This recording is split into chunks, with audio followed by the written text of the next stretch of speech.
If you'd have asked me as a rookie mountain biker in 2015 about going to Whistler, I'd have probably said something like, I don't know, man, I'm not much of a skier. What? Fast forward 8 years. Oh, yeah! By now, everybody knows Whistler is ranked as like the best lift access DH bike park in North America. Anywho, it worked out in 2023 that two friends and I were able to travel to British Columbia and ride the park for 6 days. Now, I'm from Grand Rapids, Michigan, over in the Midwest, Flatsville, USA, right? Not a whole lot of elevation here that can prepare you for places like Whistler. However, over the years, I'm lucky enough to have ridden places like Snowshoe, Mountain Creek, Windrock, and most recently Bentonville, so plenty of opportunities for progression, despite the minimal Midwest freeride scene. So if you're wondering what a 1-week trip to Whistler looks like for someone like me, here we go. On day one, you're gonna wake up really early to get picked up. Morning. Morning. You'll want to make it to the airport in time for your crack of dawn departure. After a 28-minute flight, you'll meet up with the other third of your group before your connecting flight to Seattle. The flight's about 4.5 hours, so pass the time however you can.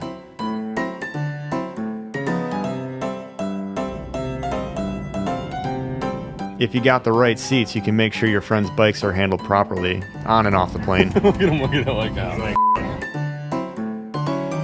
From here, you'll shuttle around to pick up your rental truck and head north towards Canada. The drive is about 4.5 hours, but once you hit the Sea to Sky Highway, the views are pretty stellar.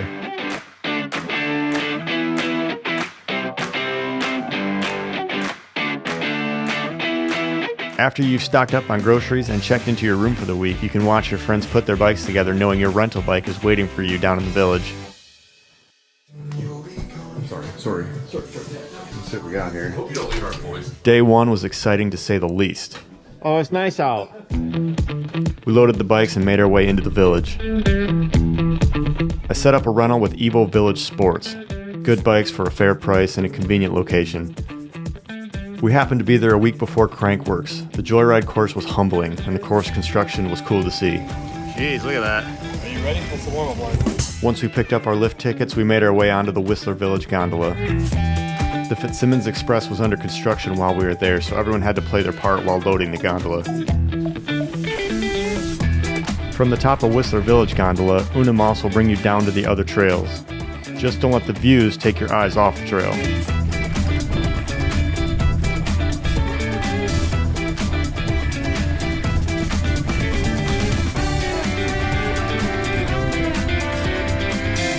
It was definitely advantageous to have Kellen take the lead on the first day, since he's no stranger to the park.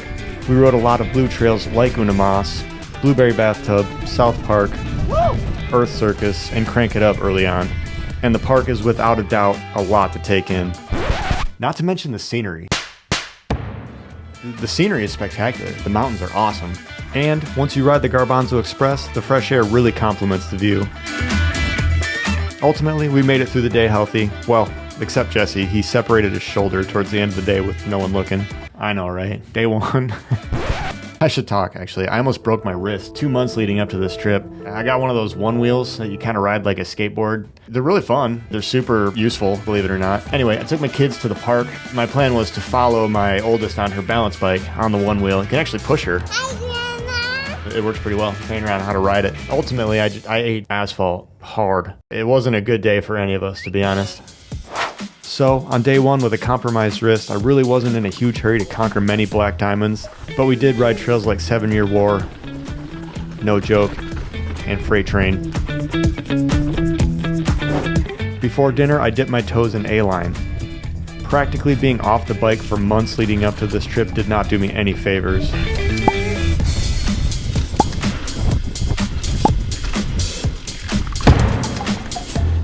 I had a lot of riding to do before I was going to feel comfortable here.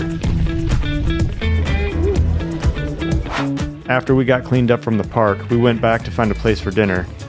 We walked through Olympic Village and found a small pizza parlor ideal for face stuffing and people watching.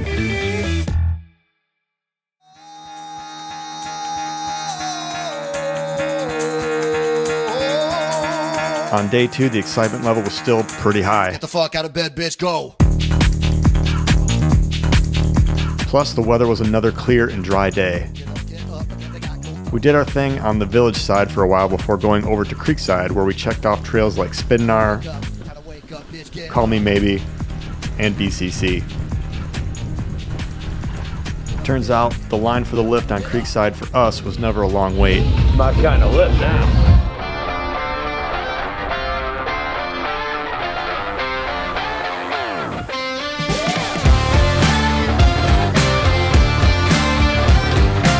The trails over on Creekside were fewer in brake bumps and really fast. You outed them. What are you in, like, work your way up?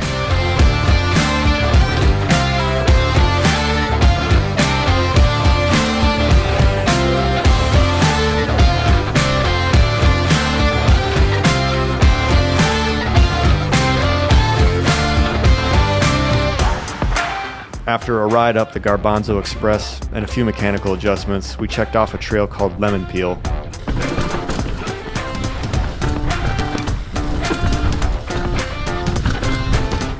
Lemon Peel connected us to more trails further down like Blue Velvet.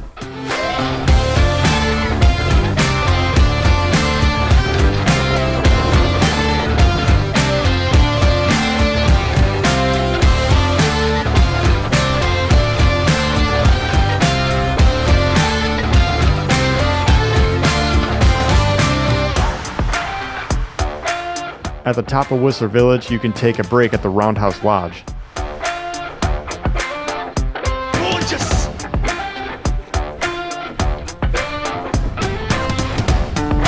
Unamoss would bring you down a ways, away from public eye. And after a quick break, we rode Original Sin. O-Sin was a good stepping stone to some of the steeper trails of the park, this little descent in particular. Make your way through Step Up Island, and you'll come up to what I remember as the Bear Cub Roll, off Bear Cub Road near Filthy 8.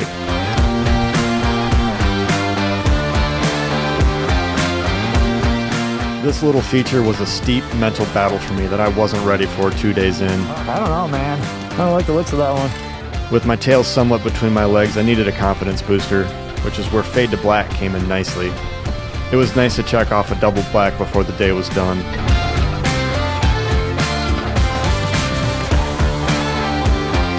Finishing off a fun descent on Heart of Darkness was a common route for us.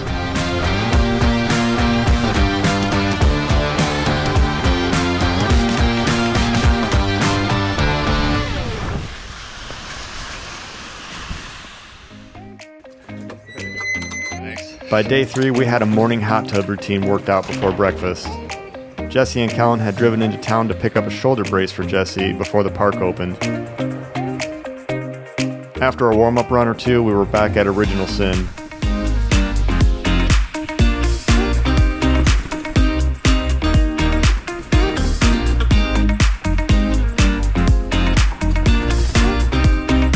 And by day 3, I was confident enough to roll the Bear Cub feature.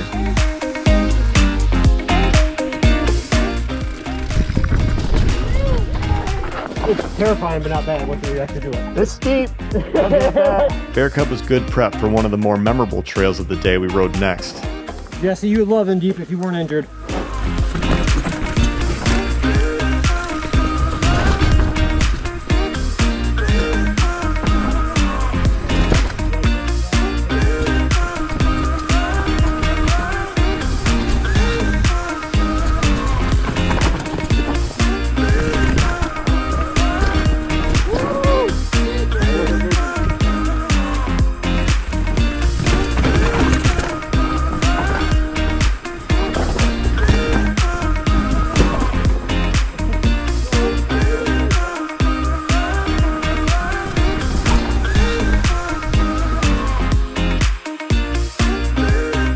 Since the park is huge, I'd recommend carrying a trail map around with you.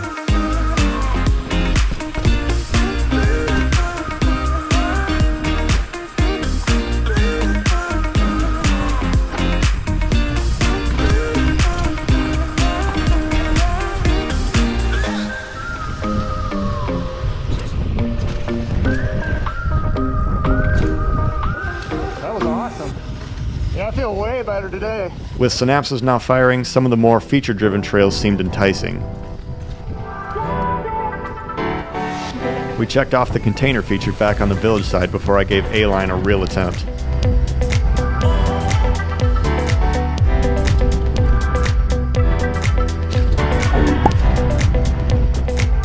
After the usual Unamas commute, by this time, freight train was a popular way down.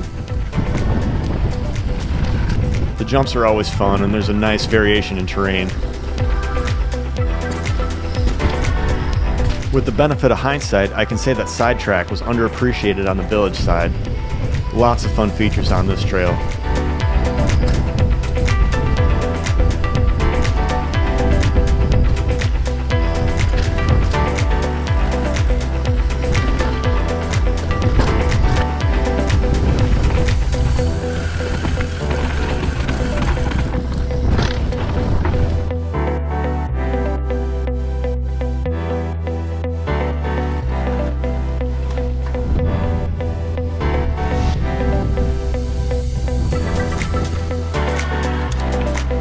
With muscle memory for jumping bikes finally coming back, it was no breaks into the moon booter to close out day 3 at the park.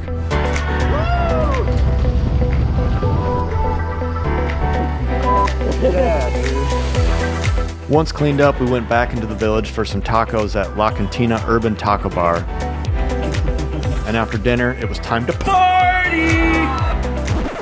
Yeah, we didn't do that. We went back to the room with snacks and watched professional wrestling. Oh, yeah! By day 4, things were feeling good, and it was time to take things up to 7,494 feet for the top of the world summit.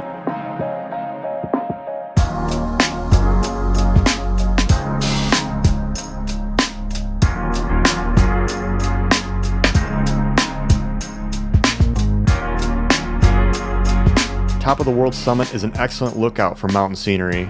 We were lucky to have a clear day, and for me, it was surreal. You could literally look down on other aircrafts flying by. Top of the world is also home to the Cloudraker Sky Bridge, Yo! a 130-meter suspension bridge over Whistler Bowl.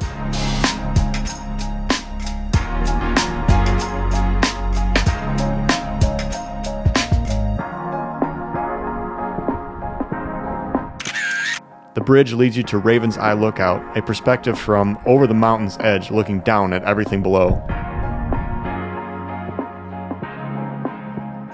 Once done exploring, we of course had to take some pics. Keep in mind, the air is thin up there while you're doing all your exploring. You guys out of breath? A little bit. After we were done looking around, we hopped on the bikes to start our 5,000-foot descent to the valley floor.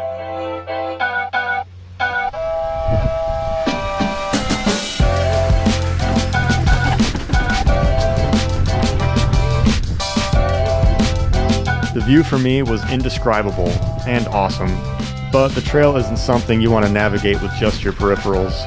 Keep your eyes on the prize. I think it's the heart rate up a bit. Yeah, yes it does.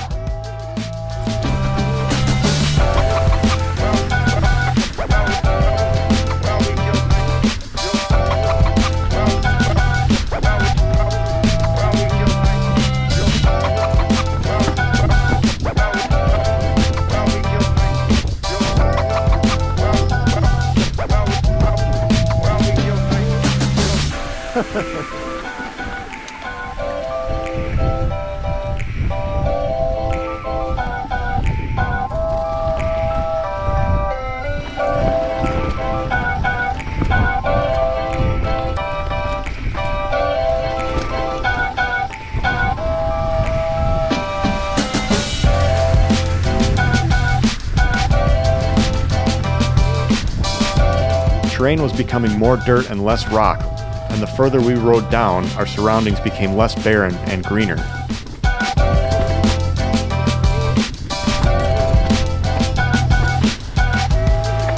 We took a short break at this cool waterfall before heading down the rest of the way to Creekside. I need my hand to break.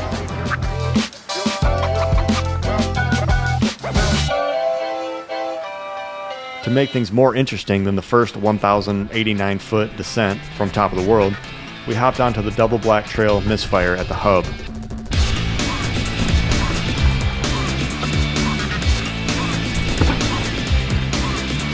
Misfire was steep. Hit it.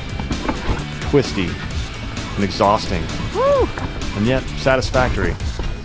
Even though this trail was taxing, we definitely stepped out of my comfort zone to earn a new notch on the belt.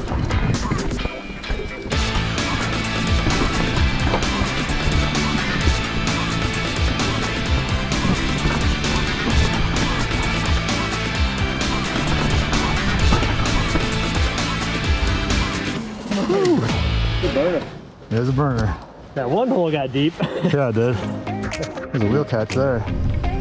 We flowed through Shake and Bake before regrouping, and I finished off my top of the world run with insomnia.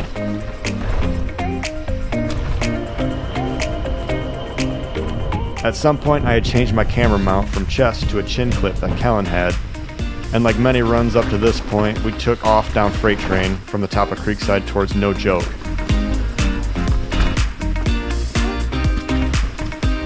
I didn't remember No Joke that well, apparently, and it showed. Jesse had good visual confirmation. Whoa! Yeah.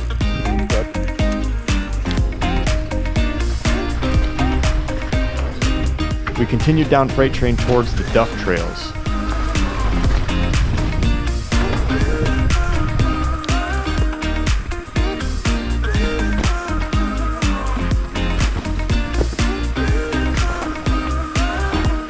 Lower Duffman had a lot of cool rock slabs, and yeah, some weren't so forgiving.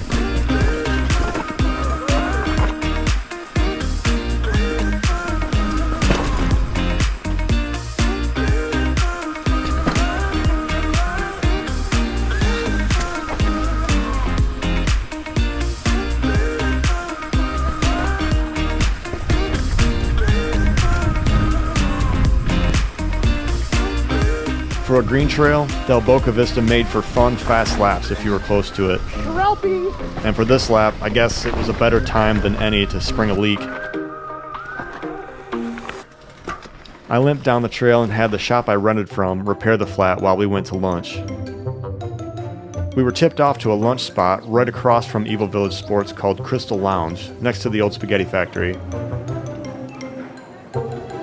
Good food for a great deal. We ate here often throughout the week.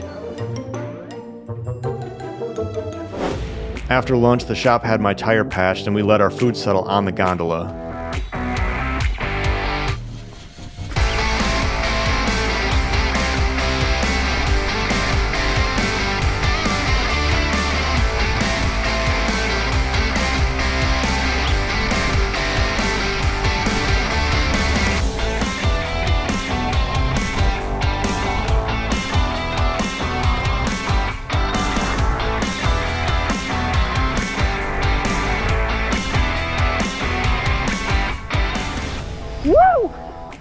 Heck yeah, dude.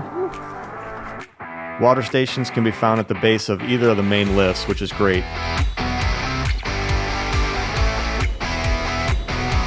At the top of Creekside, we would sometimes plot our route, and after a few more laps, we finished the day on A-Line.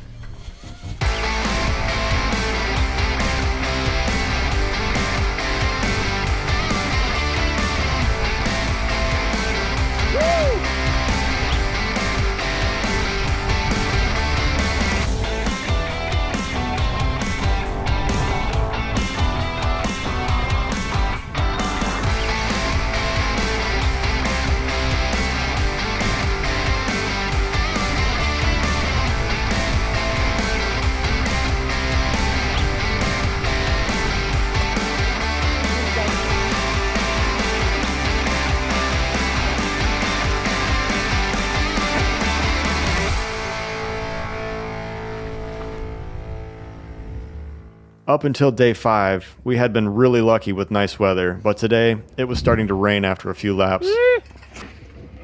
Getting ready. We tried to make it down from the top of Whistler Village gondola one more time before heavier rain hit, but the higher you go, the colder and wetter it was. In fact, it was snowing at the top of Una Moss as we made our way down the mountain. Soaking wet, we washed our bikes and went back to the room to dry our gear and wait for the rain to pass. Once our shoes and knee pads were dry, it didn't take long for the sun to come back out and we were back in the park.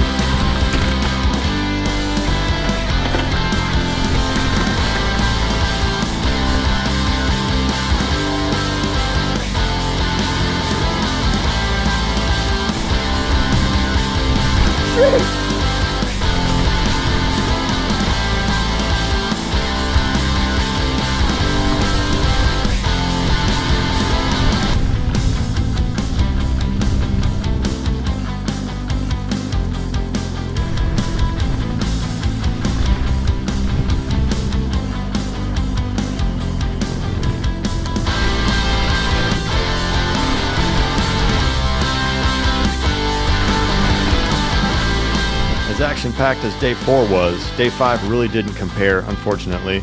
We took it pretty easy from what I can remember. The rain did slow us down a little, but we were still able to ride quite a bit. And with tomorrow being the last day at the park, anything we had been saving ourselves for was fair game. The morning of day 6 started off with one last hot tub and a bear sighting on our way into the village. Hey, look, a dog! Hey, Yogi! I got a picnic basket. And we were early enough to the park to snag the first chair at the Whistler Village gondola. After a couple warm-up laps or so in the park, Jesse and Kellen branched off to go ride more tech trails. You guys have fun. I went to ride more of the jump trails in hopes of checking Dirt Merchant off my list by the end of the day. I rode a lot of the jump and flow trails again and took some time to appreciate my surroundings and checked out a waterfall or two. When we reconvened, Kellen and I dipped our toes into Upper Dirt Merchant.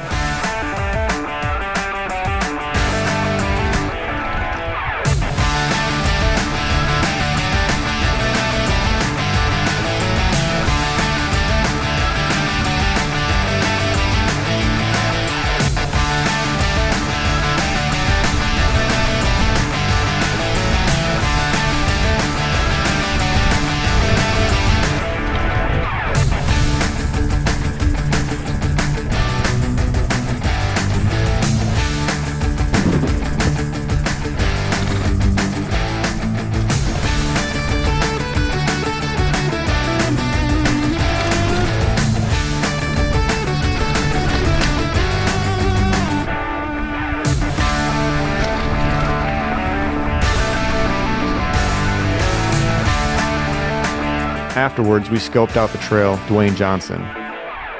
There's a drop and a couple of gap jumps we wanted to eye up before riding it.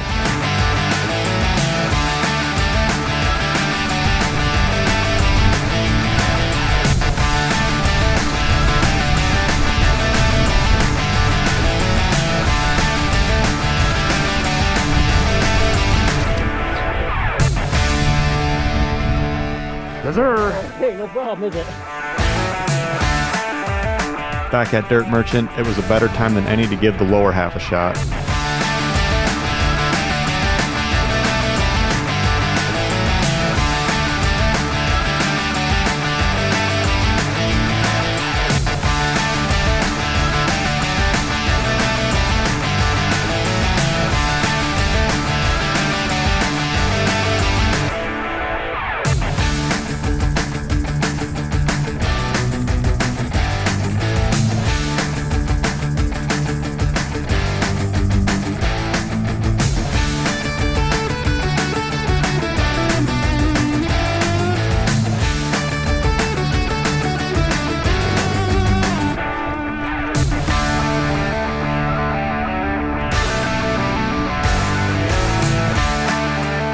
We stopped to look at the big drop, backtracked to the hip, then rode through.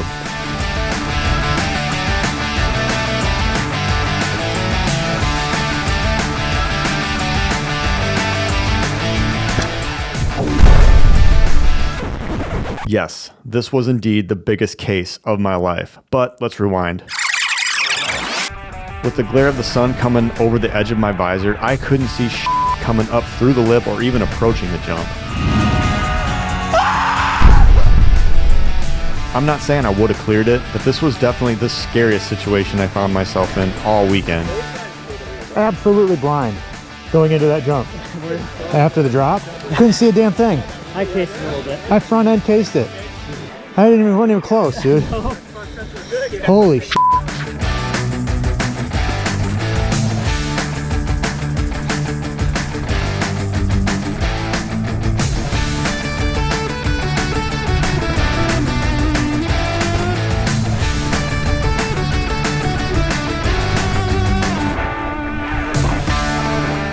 With our last hike up to the hub, one last fist bump, For the trip, man. we rode Crank It Up to close out our time in the park.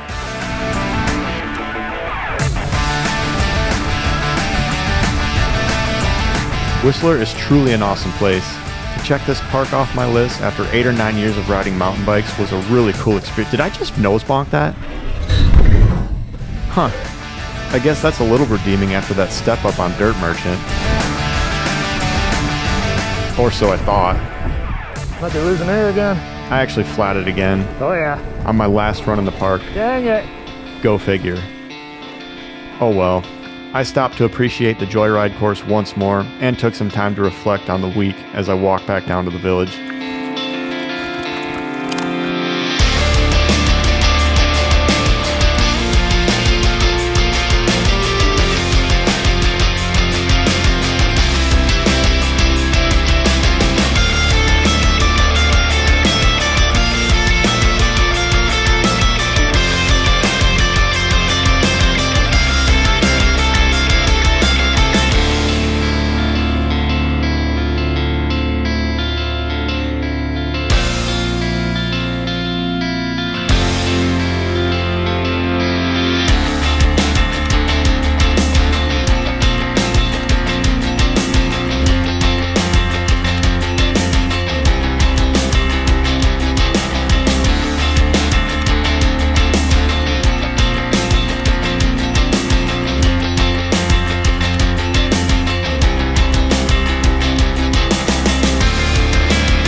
You're still here. Hey, thanks for watching the whole thing. I really appreciate it. That means a lot. This video was a bit of a grind. It took me almost 2 years to get started because of reasons. But for me, Whistler might be one of those once-in-a-lifetime opportunities, so with all the video that I took during the trip, I had to put something together. I will say this though, while combing through way too much GoPro video, it was a little like reliving the trip from my chair. All the feelings of like super steep rock rolls, high-speed jumps, and stellar views, and even feeling the relief when the trip was over that my wrist held up for the week. Honestly, the best part of the trip that I remember the most was the hug that I got from my 3-year-old daughter at home. Yeah, she thought I was gone for so long because I was stuck in traffic. Anyways, I hope this video was entertaining for you like always, maybe beneficial for you if you're planning a trip. As for me, I think I'm gonna go get a haircut. Thanks again, we'll see you in the next one.